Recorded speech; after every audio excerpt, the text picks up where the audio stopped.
Hello to everyone. Once again, welcome to History 321. I'm Dr. Ron Traylor, and this is lecture number 5. Now, we left off lecture 4 with a general discussion of New Orleans in 1803. We were talking about the stores and the banks and the shops. We also said that there were some other, Louisiana was not restricted to settlements in Baton Rouge and New Orleans. There were settlements in Monroe, in Natchitoches, in Opelousas, and in St. Martinville. All right, now, new material. Let's talk about the people who were living in the territory, because that's what it is by now, the territory of Louisiana. It was um, it was a good mix of people. It was composed of French Creoles. Now, what in the world is a French Creole? It's a Frenchman, someone of French heritage, who is pure French, but who was born outside of France. Just as there were French Creoles, there were Spanish Creoles. Once again, same definition. Pure Spanish, mom and daddy were Spanish, but you're born outside of Spain. Then there were the foreign French.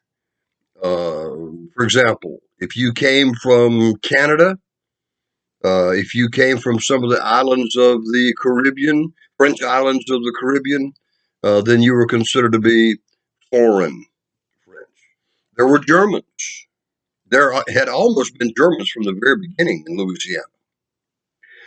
There were Acadians. They were located mostly in southwest Louisiana, along Bayou Teche, along Bayou Lafourche, and along Bayou Vermilion. Vermilion means red, right? The red bayou. Um, Over near the present day town of Lafayette is where Bayou Vermilion was. The Lanos were here, mostly in uh, rather extreme South Louisiana, down near Chalmette in Plaquemines Parish and in St. Bernard Parish. There were French refugees from Haiti. There were immigrant Americans. Now, where did most of the immigrant Americans live? Well, right here in the Florida parishes was one destination for many of the immigrant Americans.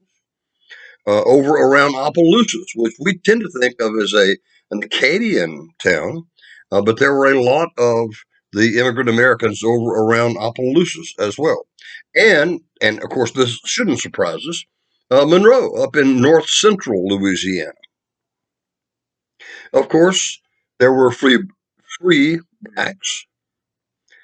Most of the free blacks who lived in Louisiana at this time lived in or near the city of New Orleans because, as it turns out, the free blacks enjoyed being an urban people. And with New Orleans being not the oldest, but certainly the largest urban area in Louisiana, opportunities for free blacks, for uh, free people of color, were much more common than in other parts of the states. Now, there were free blacks in other towns, but certainly in lesser percentages than in New Orleans. And of course, last but certainly not least, the slaves. Because what we said was when you add the number of free blacks to the number of slave blacks, that number was about half of the total population. So slave numbers were significant, slave percentages were significant in Louisiana at the time that Louisiana becomes a territory of the United States. Now, let's break down that population even more, please.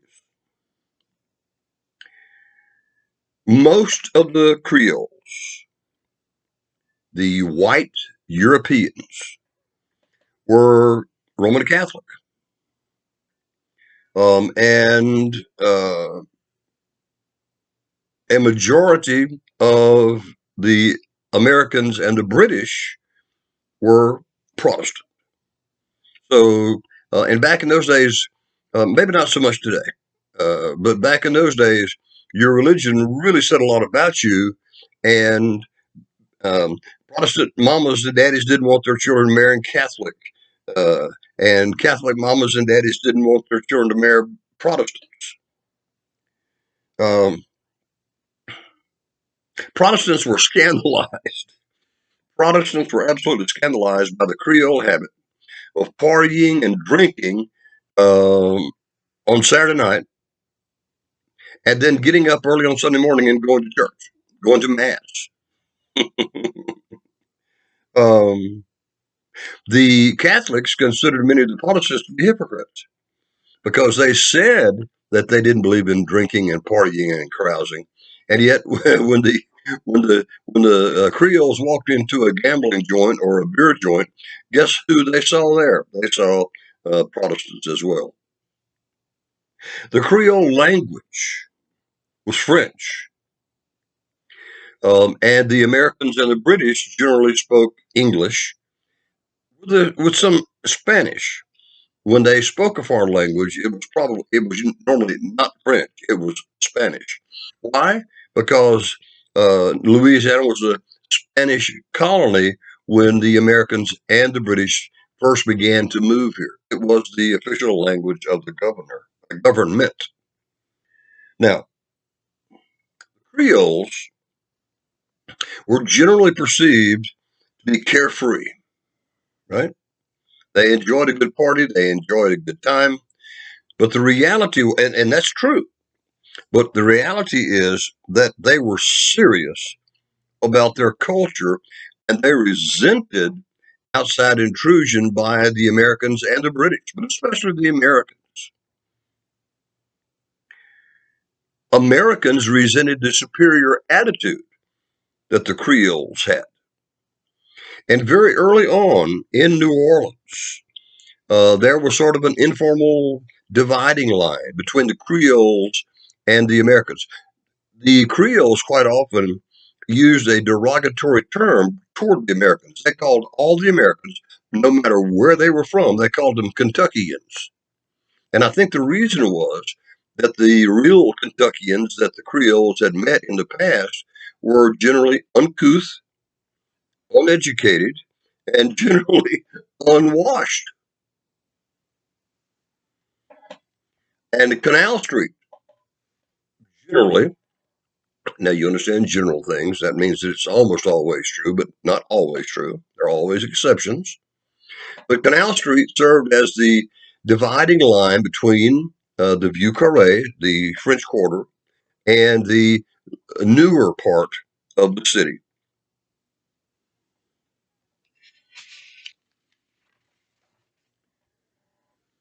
Now remember this, and this is an important distinction. The white European Creoles had been subjects of the French and then the Spanish, and then once again, for a short period of time, the French. And what is the number one job of a subject? It is to obey the king. Americans were not subjects. The British in the United States were not subjects. They were citizens. There's a huge difference between being a subject and being a citizen. And when the United States bought Louisiana, all of the people who lived in Louisiana instantly, okay, instantly made the transition from being a subject to being a citizen. But it was not something that came easily, and it was not something that came naturally to the French and the Spanish Creoles.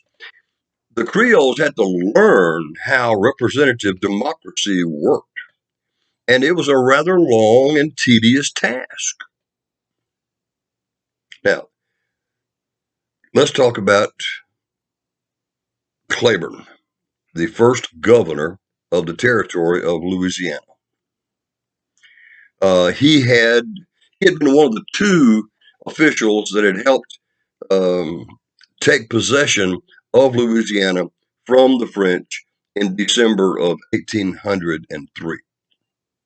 Now, here we go. Things are starting to get complicated. So remember, the neat thing about these videos is that you can watch them more than one time.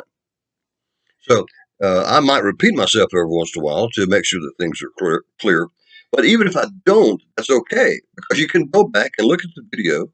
You can fast forward, right, until you get to the spot where you need to be, and you can watch this stuff again. So do not despair if you don't get it the first time. All right. The United States takes possession of Louisiana in December of 1803. Now, 3 months later, in March of 1804, Louisiana was divided. Now, while Louisiana was still owned by France and then Spain and then France, it was all, even though physically it was divided into two pieces, which was New Orleans and the West Bank, that governmentally it was all one big thing called Louisiana.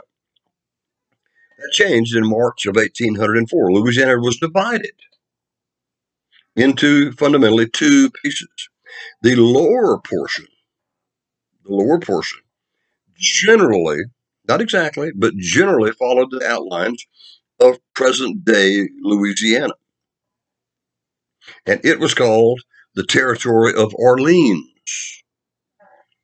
The remainder, the upper portion of it, the far larger portion of it, far larger, right? But also a lot fewer people, uh, was called the District of Louisiana. Claiborne was named to a 3-year named by Jefferson to a 3-year term as the governor of the territory of Orleans, which is the bottom section, the part that looks similar, to present day Louisiana. Now, Claiborne spoke not a word of French. He was young. He was 28 years old. And one of the biggest obstacles that he faced was teaching the people of Louisiana about representative government. Now, on the surface, that seems like a simple thing to do, but when you consider that the people of Louisiana had been operating as subjects since the early 1700s, and here it is 1804, you can see that the problem faced by Claiborne was a serious problem.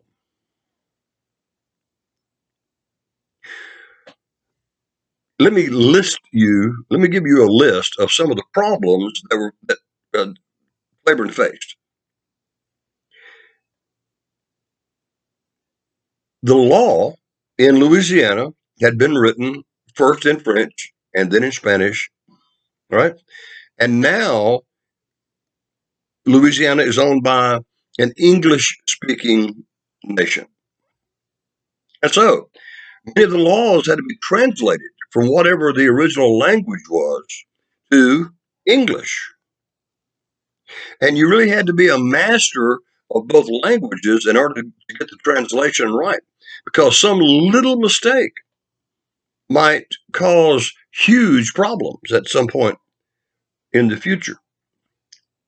Now, fortunately, most of the French law and most of the Spanish law that had predated Louisiana being owned by the United States, well, it didn't conflict with U.S. laws.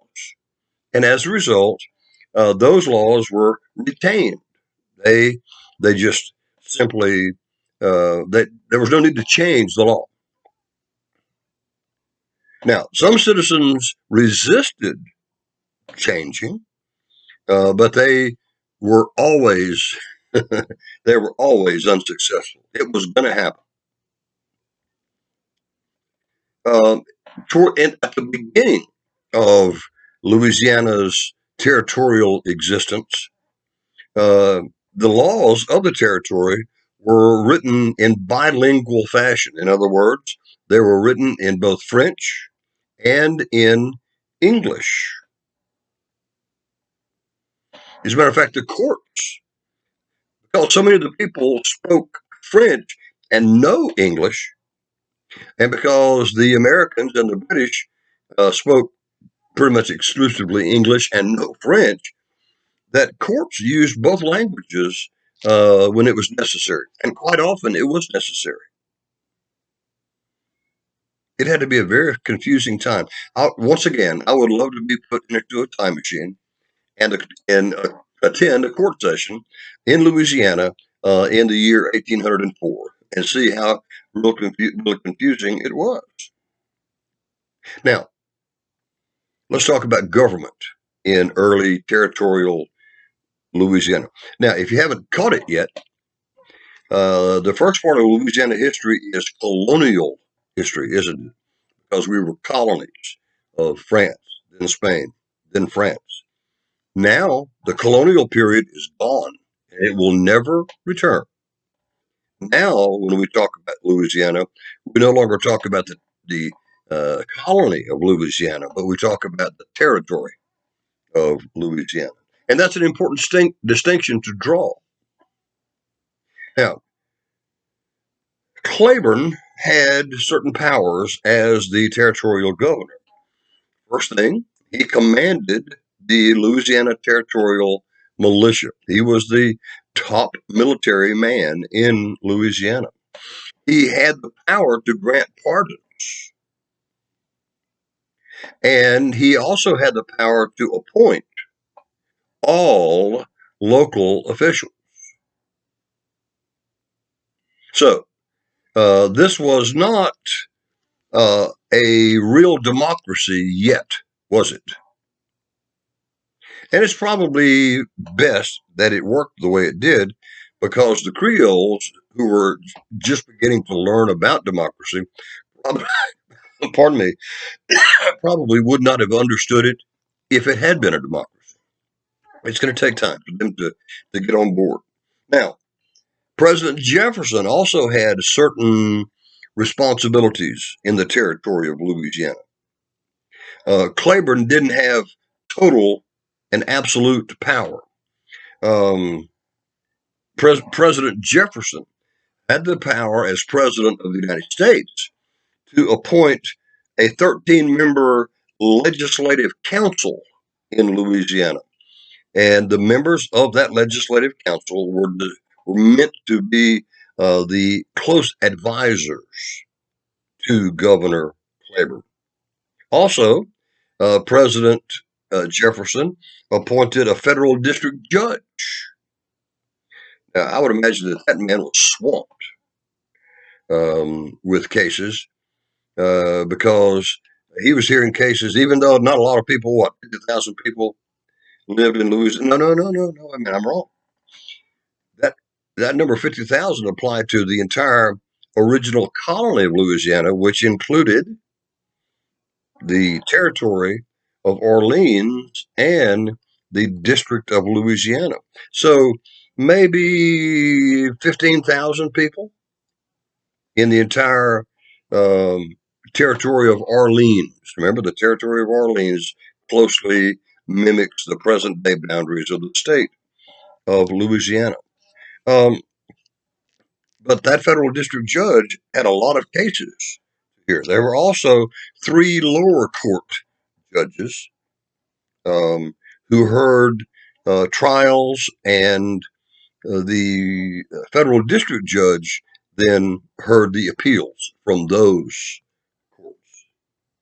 Now, the reality is, and I'm sure you're picking up on this already, until Louisianians learned how to govern themselves, Claiborne was for all practical intents and purposes, was a dictator, except for those powers that were retained by President Jefferson.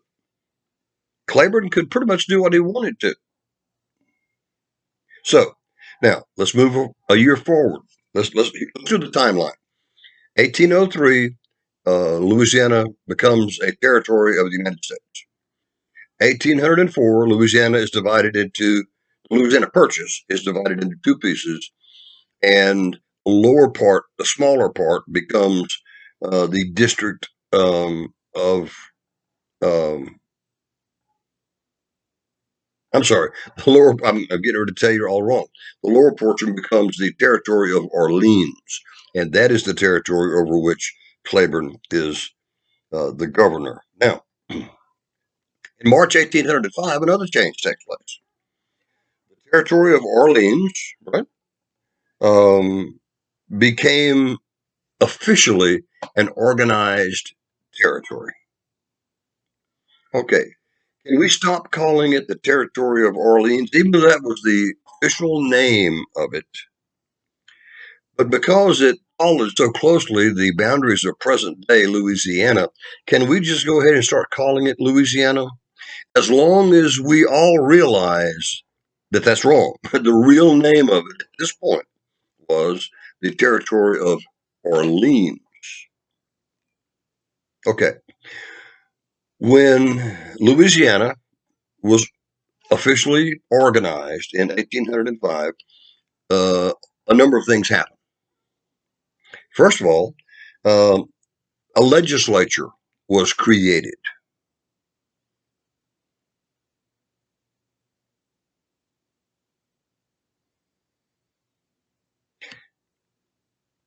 It had a House of Representatives. Uh, I tell you what, let's don't call it that. They didn't call it that, so let's not call it that either. It had an upper and a lower chamber. And that's more historically correct. It had a upper and a lower chamber. The upper chamber was called the Legislative Council. The Legislative Council had 5 members. That's all. And each of those 5 members were appointed by President Jefferson. And the for all practical intents and purposes, that 5-member legislative council served as the Senate. Now, there was also a lower chamber. The lower chamber had 25 members, and those 25 people were elected by the people. Now, don't think when we say elected by, don't think that the that Louisiana was a pure democracy yet. There were all kinds of limitations to who could vote. You had to be white, you had to be a male, you had to own property, all kinds of things, right? But generally, that lower chamber, which was the equivalent of a House of Representatives, was elected by the people. Now, something else happens. Louisiana is divided into counties. No, you didn't hear me wrong. Oh, Dr. Traylor, Louisiana has always had parishes. That's what makes us unique among the states. Well, just for a short time, Louisiana did have counties. Uh, the Louisiana was divided into 12 counties. Now, that government lasted until about 1812. And it lasted until 1812. But that's the year that Louisiana enters the Union as a state. And Claiborne was the governor of the territory of Louisiana, that southern part, whose real name was the territory of Orleans. Okay. He was the governor of the territory of Louisiana for the entire territorial period. Now, we said that early on, Louisiana had been divided into 12 counties, but that didn't last long. That didn't last long. In 1807, just 3 years, 4 years after we became a U.S. territory, we reverted to the use of the parishes. And we've used parishes ever since then. But here's the question. Is this true or false? Louisiana has never had counties. We've always had just parishes. Okay, I hope you're answering. That's incorrect. We at one time we did have counties, even if it was a short time. In 1807, now remember we had 12 counties. In 1807, we swapped back to parishes and we subdivided some of those old counties into new political entities that we're now calling parishes, and the number jumps from 12 to 19. So now we have 19 parishes. The state is the same size, but it's just some of the parishes slash counties are smaller. Now, some of the parish officials that the offices that were created at about this time were parish judges, parish coroners, parish clerks of court, parish treasurer, parish justices of the peace, a police jury. Now, a police jury was a council that ran the parish. There were 12 appointed citizens from each parish, and it was the job of that 12-man police jury they were responsible for the day-to-day running of the parish. Now, remember, I said they were appointed. They were appointed by who? The governor. All right. And it was not until 1845 that the police jury members began to be elected by the voters themselves.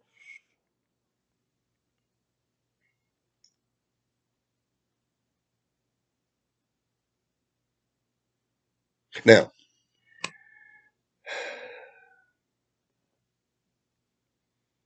the western boundary of Louisiana was uncertain.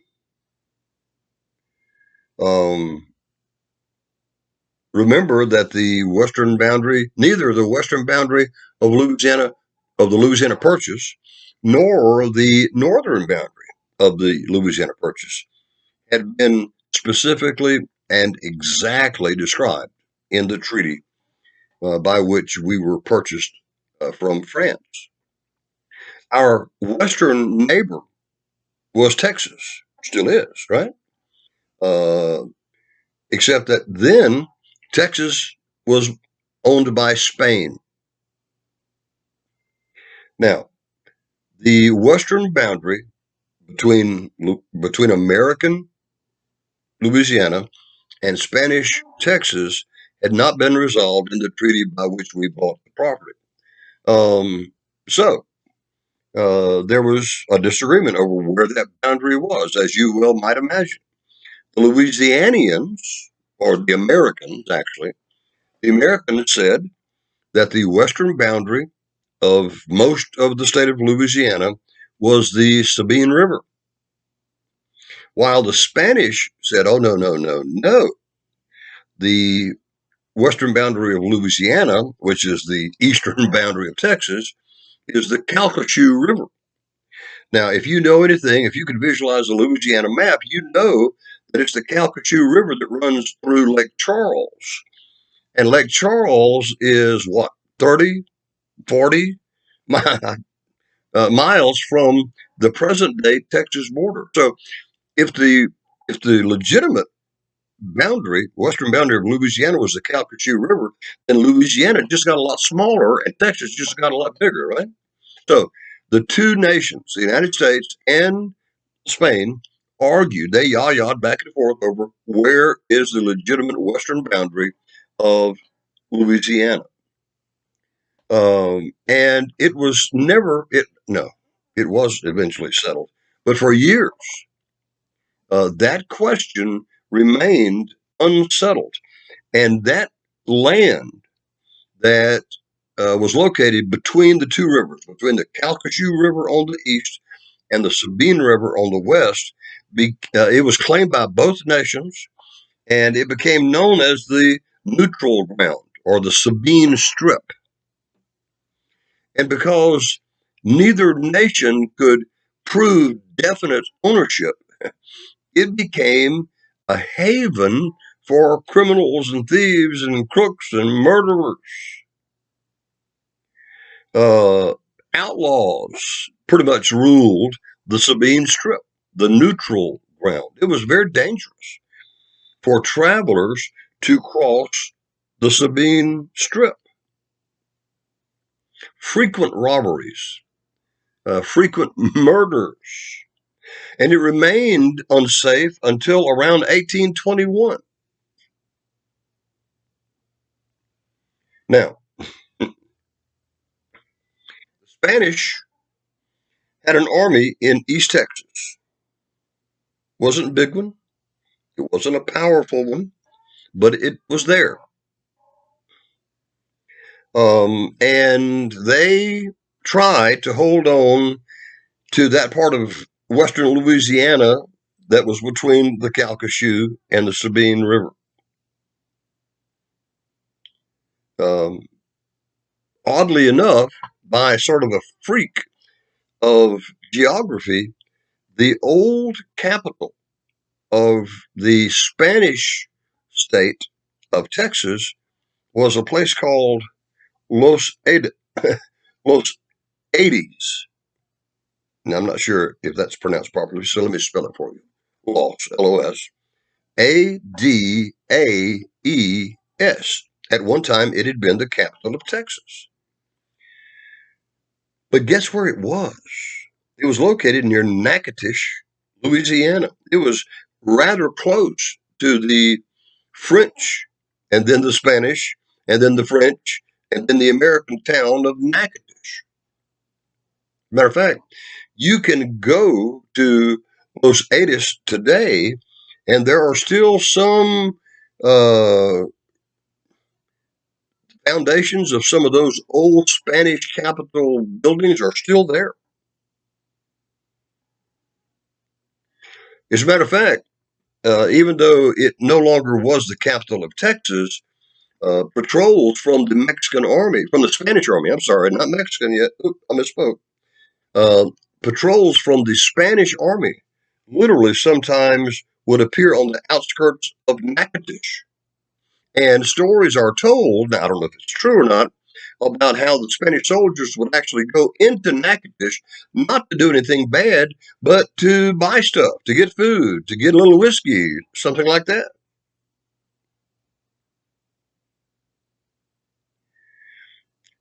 Every once in a while, Louisiana citizens would get tired of the strip and would get tired of these Spanish patrols appearing outside of Natchitoches, and they would plan expeditions into Spanish Texas to take it away from Spain. Now, Claiborne discouraged such activities. It would have been illegal.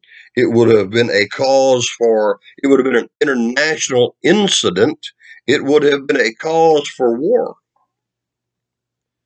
And so, few American expeditions ever crossed the Sabine uh, and went into Spanish Texas, and none of them ever really had the goal of capturing Texas for the United States, or even a part of Texas for the United States. Now, let me talk about something that I've already talked about. But in order to put it in the proper place in the timeline, let's talk once again about the West Florida Revolution. Now, generally, generally, let me scoot up. That's better. Generally, when uprisings succeed, they are called revolutions by historians. And when they fail, they are called rebellions. And that's generally true. The West Florida uprising succeeded And so we still talk about the West Florida Revolution. That portion of present day Louisiana, east of the Mississippi River and north of New Orleans, was not a part of the Louisiana Purchase. It's important that you just absolutely know that it's second nature for you to know that the city of New Orleans was not a part of the Louisiana uh, Purchase.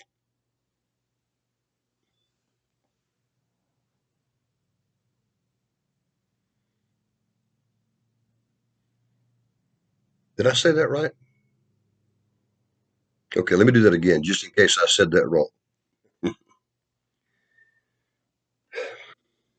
The only part of present day Louisiana that was located east of the Mississippi River that was a part of the Louisiana Purchase was New Orleans. Okay, so that proves I said it wrong the first time. Okay, now I'm going to say that again. So I'm sorry for confusing you. The only part of present day Louisiana located on the east side of the Mississippi River that was a part of the Louisiana Purchase was the city of New Orleans. Everything else belonged to Spain. Right? Okay. And it was called Florida. And Florida at that time stretched all the way from the Atlantic Ocean to the Mississippi River. And it was generally divided into two pieces by then. It was called East Florida and West Florida. And of course, where we are today, it would have been in West Florida.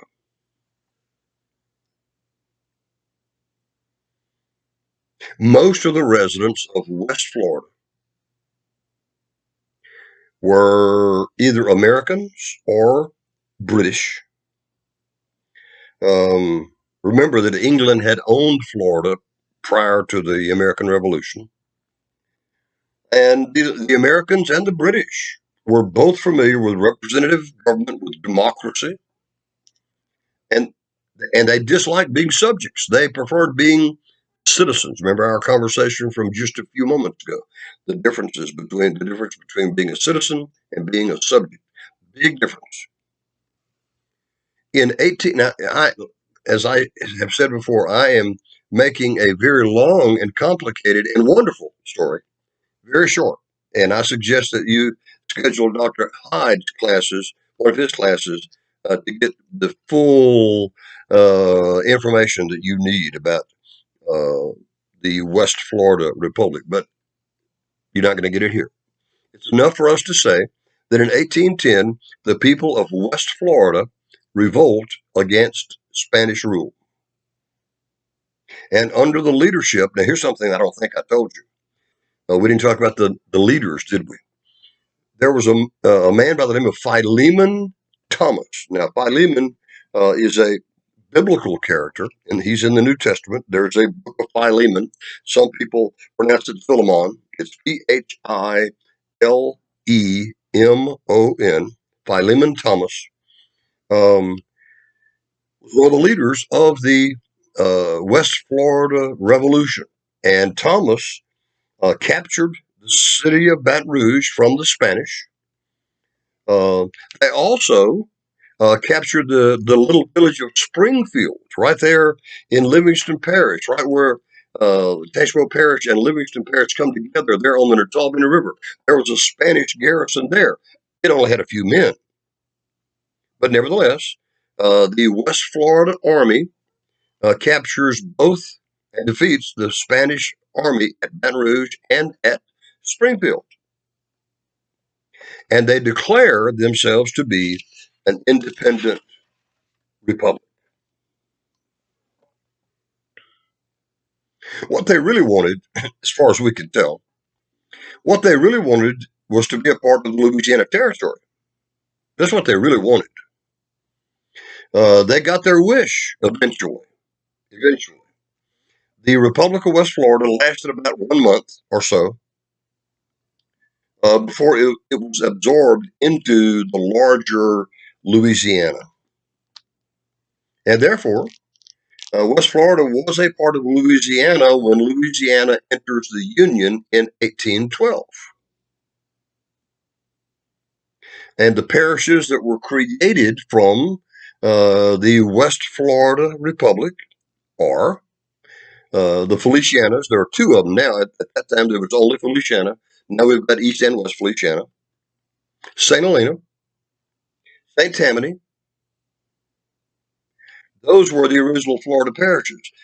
Later, they were divided up, and we got Washington and Tangipahoa parishes out of that, as well as East Baton Rouge Parish and Livingston Parish. So today, what are the Florida parishes? Well, let's see if I can do it. I always start at the upper east corner. Washington, St. Tammany, Tangipahoa, St. Helena, Livingston, East Feliciana, West Feliciana, East Baton Rouge, Livingston. Those are the Florida parishes. And they're still called the Florida parishes today. You don't hear it that much anymore. But when I was growing up, I always hate to say this, when I was your age, there were a lot of businesses around Hammond and Ponchatoula that it was Florida Parish's finance company, Florida Parish's motor company, and Florida Parish's this, and Florida Parish's that. And most of those have disappeared over the years, except one, well, actually two. Um, there was a bank until recently that was located around here called Florida Parish's Bank. I noticed that the Florida Parish's Bank location in Hammond has changed its name, so I don't know if Florida Parish's Bank still exists or not. But what I do know still exists, there's a radio station in Hammond. It's an AM radio station. It's 1400 AM, and it's called WFPR, Florida Parishes Radio. And that's how they would advertise. The DJ would come on and he would say, "This is WFPR 1400 AM on your dial, radio for the Florida parishes."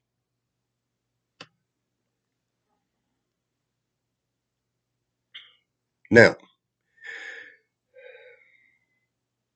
when Louisiana became a state, the Republic of West Florida had already been absorbed into Louisiana. So there was no need to add it after it became a state because it was already part of the state. But it certainly was not a part of the Louisiana Purchase.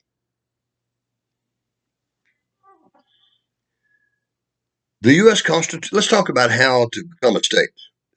Let's talk about how to make that transition from being a territory to being state. The U.S. Constitution admits new states once they satisfy certain criteria. And if they satisfy that criteria, then the new state comes in to the Union, and it does not come in as in training state. It doesn't come in as a junior partner.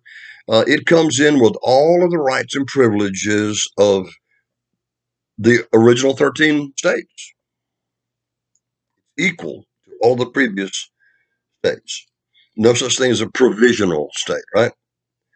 The rules for admission are older than the Constitution. The rules for admission to the Union date back to the a piece of legislation created in the old Articles of Confederation Congress.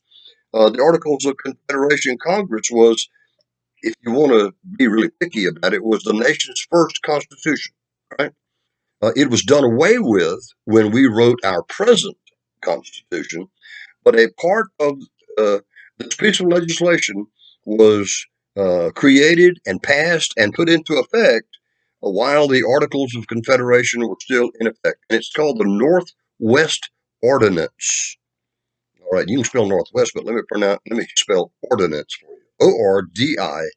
And ordinance is a fancy word for law. All right, the Northwest Law. That's what it was.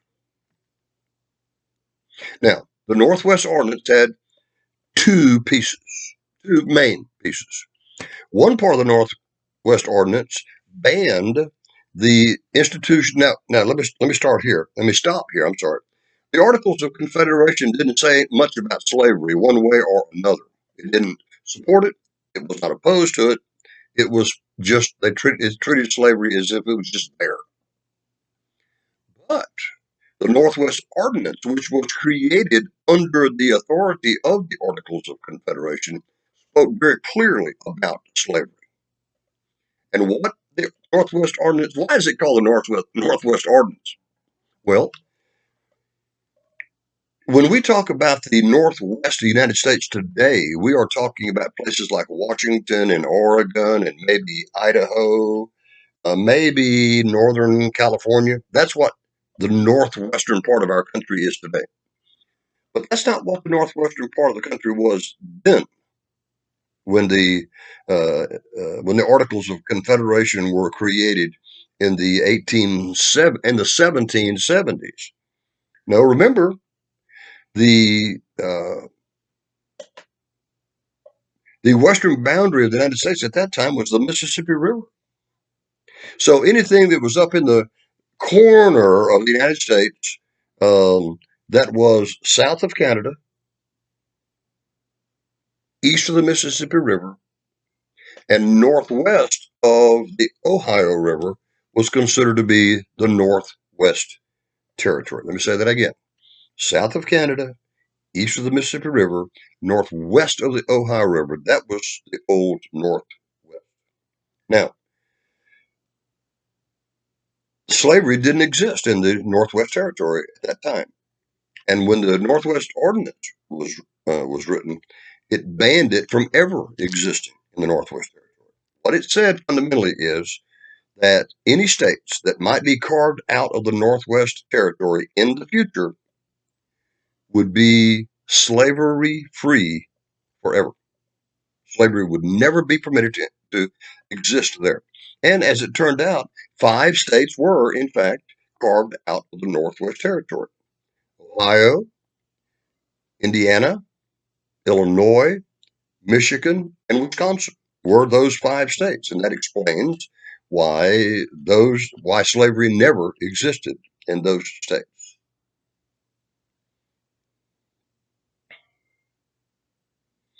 There was a second part to the Northwest Ordinance, which had very little in common with the part of it that banned slavery in the Northwest Ordinance and the Northwest Territories. I'm sorry.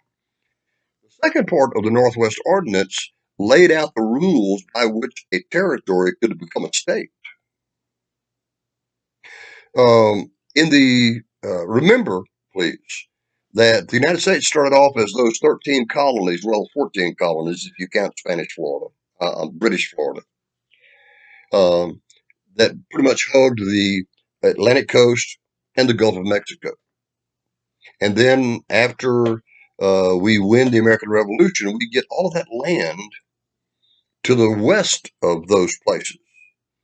Uh, Fundamentally, we get land from the Appalachian Mountains all the way to the Mississippi River and all the way from the Canadian border down to the northern border of Spain, of Spanish Florida. That's a huge piece of land. And there are really serious debates on what are we going to do with this land. Well, to make a long story short, it was decided that all of that land would, in fact, become eligible to become a state, to be divided up, and the individual states would then apply for admission into the Union as a state. But what kind of criteria would they have to meet? What were the qualifications? What rules would they have to obey in order to make the transition from a state, from a territory to a state? Well, the Northwest Ordinance lays out those rules. First of all, it required a period of transition. Um, each territory would be governed by a governor, a territorial secretary, 3 territorial judges, all that were chosen by the president, by whoever the president was at that time, and approved of by the U.S. Congress. So that was the government, right? Let me say it again. The territorial governor, territorial secretary, three territorial judges, all chosen by the president and approved of by the Congress. Now, when the population reaches 5,000 free adult males, it's important. You cannot leave out that three-word phrase, free adult males. Now, what does this do? It leaves out the slaves, doesn't it? Because the slaves are not free. They might be adult, and they might be males, but they're certainly not free. So, no slaves are counted in this 5,000, and no women, and no children. Now, could free people of color, free men of color, be counted? And the answer is yeah. Free, adult, male, right? And some free people of color, men, were actually counted in the 5,000. When there are 5,000 free adult males, then the territory could choose a legislature by a popular vote. In other words, the people of the territory would actually choose their legislature. Now, once again, let's be careful. Who could vote in those days? Well, quite often the vote was limited to people who were free, people who were adult, people who were male.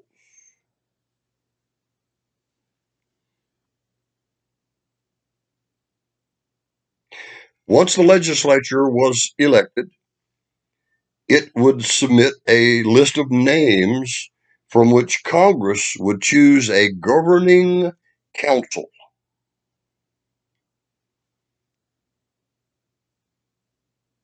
Now, the governor had the territorial governor had, remember, it's still a territory. It's striving to become a state, but it's still a territory. The governor still had veto power over this council, and so did the U.S. Congress. If the council did something and the governor liked it, and the U.S. Congress didn't like it, it would still die because the U.S. Congress had the veto power as well. Okay, now, when the territorial population reached 60,000 total, now this is important for you to write down. The 5,000 was adult white males, wasn't it? Adult free males. I'm sorry, adult free males. The 60,000 is just people, black, white, free, slave, women, children, all of that. The only one that was really left out of the picture were the Indians. When the territorial population reached 60,000, a constitutional convention could be called for the purpose of creating a state constitution. Now, the Constitution had to contain certain things in order to be legitimate. For example, it had to have the power, the right to a trial by jury, things like that. But most of the and all of the states, all the territories that became states, were very much aware of the content of the Northwest Ordinance, and so they made sure that the content of their constitutions agreed with the demands of the Northwest Ordinance. Once that Constitution was written, it was sent to the nation's capital, which, of course, by this time was in Washington, and the Congress would go over the Constitution and either approve it or disapprove it. Now, according to the U.S. Census of 1810, Louisiana in that year had 76,000 total residents. And so it easily satisfied the 60,000 people rule. Once again, that 76,000 was almost equally divided between white and black. So, in 1811, since everyone knew that Louisiana qualified with regard to population, in 1811, uh, a constitutional convention met in New Orleans. Purpose of it was obvious, to write the Constitution and to write a Constitution that satisfied the terms of the Northwest Ordinance. There were 43 delegates at that Constitutional Convention. Show that Louisiana was still heavily French as late as 1811. Of the 26 delegates, I'm sorry, of the 43 delegates, 26 had French names. So more than half were, we can only assume, were French Creoles, European French Creoles. Here's a name that, once again, here's a name that especially you who are from New Orleans will recognize.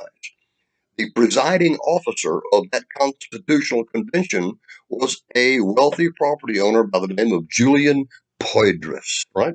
Poydras.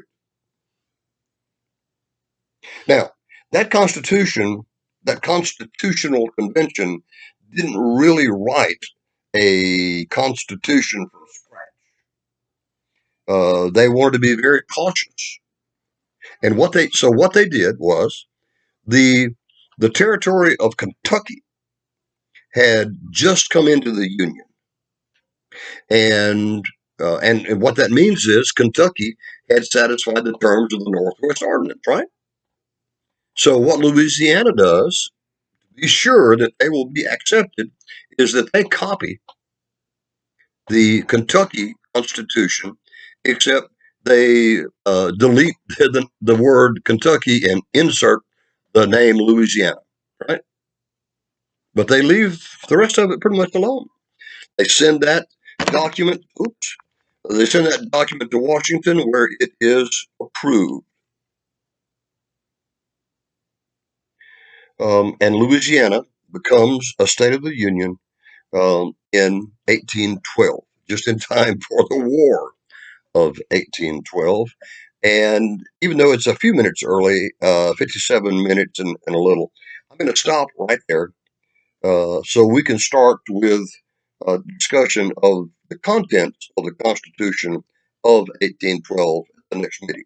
Okay, this has been video number 5, and we will see you soon.